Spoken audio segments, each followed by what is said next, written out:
Le 28 avril 2025, l'Espagne a connu ce que l'on appelle dans le jargon énergétique un blackout total. En l'espace de quelques secondes, plus de 15 gigawatts de production électrique ont disparu du réseau, entraînant la coupure du courant qui a affecté 78% de la population de la péninsule ibérique, soit environ 55 millions de personnes allant du sud de la France jusqu'au Portugal. Un effondrement inédit, brutal, qui a plongé la péninsule dans l'obscurité pendant plus de 12 heures. Tandis qu'à Madrid, les bureaux se sont vidés, les ascenseurs bloqués. À Lisbonne, les tramways emblématiques sont restés figés, pendant qu'à Séville, les agriculteurs ont vu leur système d'irrigation s'arrêter, menaçant les récoltes. Même Melilla, isolée en Afrique du Nord, a été coupée du monde avec des réseaux mobiles en panne. Mais derrière ce court-circuit, d'apparence technique, se cache une série de choix politiques et structurels qui posent une question essentielle pour la France. Ce qui est arrivé à l'Espagne pourrait-il se produire chez nous? Avec la montée des énergies renouvelables, la centralisation des réseaux et les pressions politiques, pourrions-nous connaître un scénario similaire? Quelles leçons tirer de l'Espagne et surtout, comment éviter que les lumières s'éteignent à Paris, Lyon ou Marseille?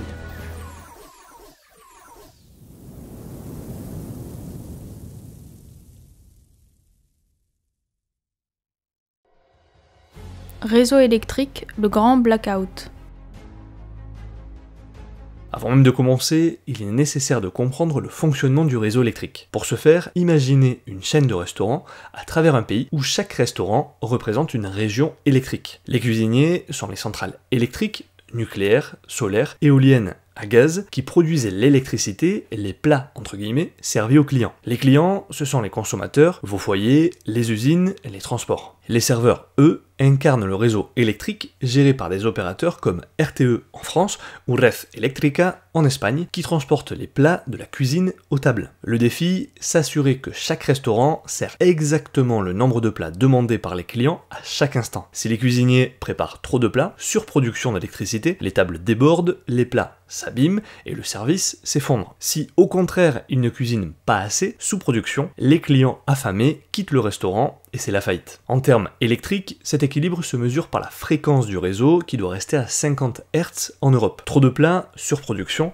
la fréquence augmente, les équipements surchauffent et le réseau risque un collapse. Pas assez de plats, sous-production, la fréquence chute, les appareils s'arrêtent et c'est le blackout. Quand la fréquence s'éloigne trop des 50 Hz, le système ferme les cuisines pour protéger le réseau, provoquant un blackout comme en Espagne le 28 avril. Comment maintenir cet équilibre? Maintenir cet équilibre nécessite 3 éléments clés. Premièrement, une demande prévisible. La consommation varie, mais elle suit des schémas. En France, on consomme plus le matin et le soir. Les opérateurs comme RTE utilisent des données historiques et des algorithmes pour anticiper ces variations. Deuxièmement, des cuisiniers flexibles. Certaines centrales, comme les centrales à gaz ou hydroélectriques, sont comme des chefs capables d'accélérer ou de ralentir la cuisson. Les centrales nucléaires, en revanche, produisent un flux constant, comme un cuisinier spécialisé dans un plat unique, et les renouvelables, le solaire, l'éolien, sont imprévisibles comme des cuisiniers qui ne travaillent que quand les ingrédients, soleil, vent, sont disponibles. Finalement, une cuisine robuste, une grande cuisine avec des réserves et des équipements lourds comme des turbines, donne de l'inertie, la capacité à absorber les imprévus comme une soudaine affluence de clients. Les centrales nucléaires à gaz et hydroélectriques apportent cette inertie grâce à leurs turbines massives qui stabilisent la fréquence. Les renouvelables, fonctionnant avec des inverseurs électroniques, n'offrent presque pas d'inertie,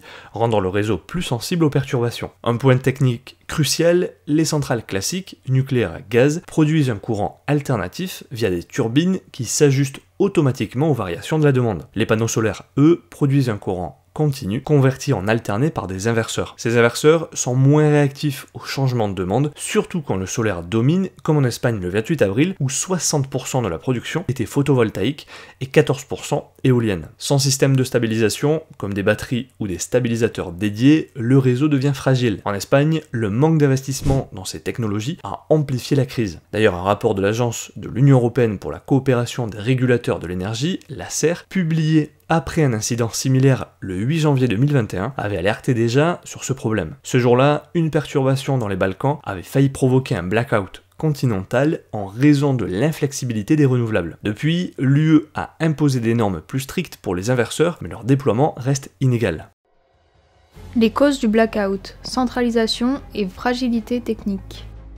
Les données publiées par Red Eléctrica montrent une chute brutale de la production électrique à 12h33 le 28 avril. En analysant le graphique du marché électrique péninsulaire. La courbe rouge représente la demande programmée, c'est-à-dire l'électricité prévue pour répondre aux besoins des consommateurs. La courbe jaune montre la capacité de production effectivement disponible, et à 12h33, la courbe jaune a plongé, indiquant une perte de 15 gigawatts en 5 secondes, soit 60% de la demande nationale. Selon Pedro Sánchez, cette chute est à l'origine du blackout, mais les causes précises restent floues et plusieurs hypothèses ont été envisagées. Perturbations météo, une chute soudaine de la production solaire, par exemple un nuage épais, aurait pu déséquilibrer le réseau dominé par le photovoltaïque. Incident technique, comme en Italie en 2003 où un arbre tombé sur une ligne suisse avait provoqué un blackout, un problème sur une grande centrale ou une ligne d'importation pourrait être en cause. Erreur humaine, une mauvaise coordination ou une panne dans une centrale clé, sabotage, bien que Red Eléctrica ait écarté une cyberattaque, des spéculations sur un sabotage par des acteurs étatiques circulent mais sans preuve concrète. Une chose est sûre, un facteur aggravant est la centralisation du réseau électrique espagnol, contrairement aux Baleares ou aux Canarias qui ont des réseaux semi-indépendants, la péninsule ibérique fonctionne comme une seule grande grille. Quand une perturbation survient, elle peut se propager à l'ensemble du système, comme un domino. Le 28 avril, l'Espagne, le Portugal, Andorre et le sud de la France ont été touchés car leurs réseaux sont fortement interconnectés. Pourquoi cette centralisation est-elle problématique ? Parce qu'un incident local, par exemple une ligne défaillante à Gerona, peut affecter des régions éloignées, comme Palos de la Frontera ou Lisbonne. En comparaison, la France bénéficie d'une certaine décentralisation, un problème à Marseille n'éteindra pas Paris grâce à la segmentation du réseau géré par RTE. Mais cette segmentation reste limitée et une perturbation majeure comme en Espagne pourrait se propager via des interconnexions européennes. Le blackout a aussi mis en lumière la fragilité des énergies renouvelables sans stabilisation adéquate. En Espagne, 78% de la production provenait des renouvelables à midi,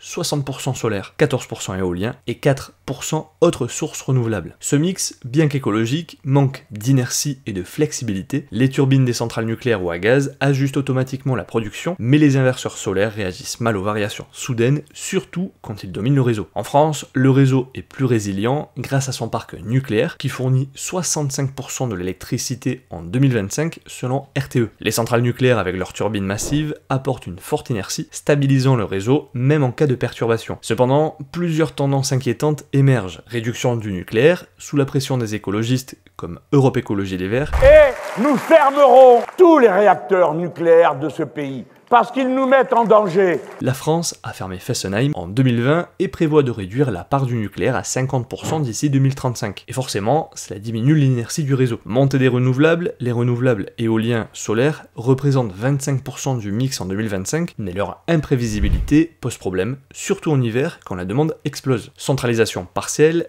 Bien que le réseau français soit segmenté, les interconnexions avec l'Espagne et l'Allemagne augmentent le risque de propagation d'un blackout. Les responsabilités politiques. Le blackout du 28 avril 2025 a déclenché une tempête politique en Espagne comme en France et mis en lumière les tensions autour des politiques énergétiques européennes. Qui est responsable de cette catastrophe ? Les gouvernements, les opérateurs de réseau ou les cadres réglementaires de l'Union européenne. En Espagne, le blackout a provoqué une crise politique majeure. Le président du gouvernement, Pedro Sánchez, a tenté de détourner l'attention en qualifiant Red Eléctrica, l'opérateur du réseau, d'opérateur privé lors de 2 conférences de presse les 28 et 29 avril. Il a déclaré para que esto no vuelva a suceder y evidentemente vamos a exigir las responsabilidades pertinentes a todos los operadores privados. Mais cette affirmation est contestée, non seulement parce que Red Eléctrica est contrôlée par l'État via la SEPI, acronyme de Société étatique de participation industrielle en français, qui détient 20% des actions et nomme la présidente Beatriz Corredor, une ancienne ministre socialiste proche de Sánchez. La loi espagnole limite les parts privées à 5% par investisseur, garantissant un contrôle public. En qualifiant l'entreprise de privée, Sánchez semble vouloir rejeter la faute sur le secteur privé, évitant de reconnaître que sa politique énergétique, qui a favorisé les renouvelables sans investissement suffisant dans la stabilisation, a fragilisé le réseau. Cette stratégie s'est intensifiée avec les déclarations de Beatriz Corredor, présidente de Red Eléctrica depuis 2020, nommée par Sánchez. 2 jours après le blackout, elle a accordé une interview où elle a défendu l'opérateur et nié toute responsabilité liée aux énergies renouvelables. Pourtant, cette position contredit directement un rapport publié en février 2025 par Red Eléctrica qui, parmi les 5 risques majeurs à court et moyen terme, relevait les déconnexions dues aux renouvelables, la forte pénétration de la production d'énergie renouvelable sans les capacités techniques nécessaires peut générer des déconnexions de génération qui peuvent devenir graves au point de produire un déséquilibre entre production et demande. Cela affecterait significativement l'approvisionnement en électricité. Et perte de capacité de génération, la fermeture de centrales de production conventionnelles telles que celles au charbon, à cycle combiné ou nucléaire, en raison d'exigences réglementaires, implique une réduction de la puissance stable et des capacités d'équilibrage du système électrique ainsi que de sa robustesse et de son inertie. Cela pourrait augmenter le risque d'incidents opérationnels pouvant affecter l'approvisionnement. Ces avertissements, publiés 2 mois juste avant le blackout, montrent que l'entreprise était consciente des dangers. En France, le blackout espagnol a ravivé les débats sur la politique énergétique, marqués par des tensions entre les écologistes et les défenseurs du nucléaire. Les écologistes, portés par Europe Écologie Les Verts, plaident pour une sortie accélérée du nucléaire qu'ils jugent coûteux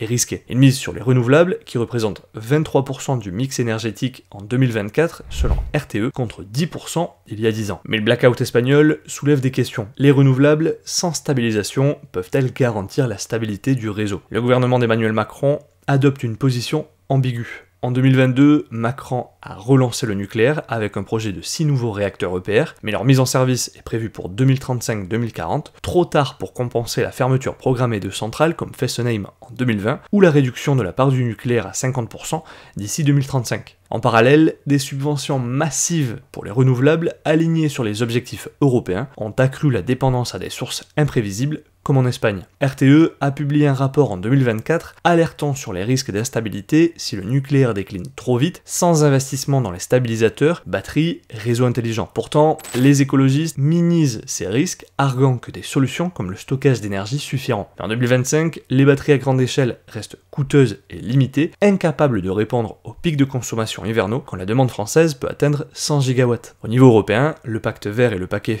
Fit for 55 fixent des objectifs ambitieux, 55% de réduction des émissions de CO2 d'ici 2030 et jusqu'à 45% d'énergie renouvelable. Ces directives ont poussé l'Espagne à fermer des centrales conventionnelles et la France à accélérer les renouvelables. Un rapport de l'ACER sur un incident en janvier 2021 où un blackout a failli paralyser l'Europe avait déjà pointé l'inflexibilité des renouvelables. Depuis, l'UE impose des normes plus strictes pour les inverseurs, mais leur déploiement est lent, notamment en Espagne. En France, les interconnexions avec l'Espagne et l'Allemagne, bien que renforcées en 2025, restent insuffisantes pour absorber un choc majeur comme celui du 28 avril. Un point commun entre l'Espagne et la France émerge: la centralisation excessive des décisions énergétiques. En Espagne, le réseau est géré comme une grille unique où un incident à Girona peut affecter Lisbonne. En France, bien que le réseau soit plus segmenté, les choix énergétiques sont décidés à Paris, souvent sans tenir compte des besoins locaux. Cette centralisation, combinée à une politisation des opérateurs, comme Red Eléctrica en Espagne ou dans une moindre mesure RTE en France, limite la transparence et la réactivité face aux crises. En Espagne, les accusations contre Corredor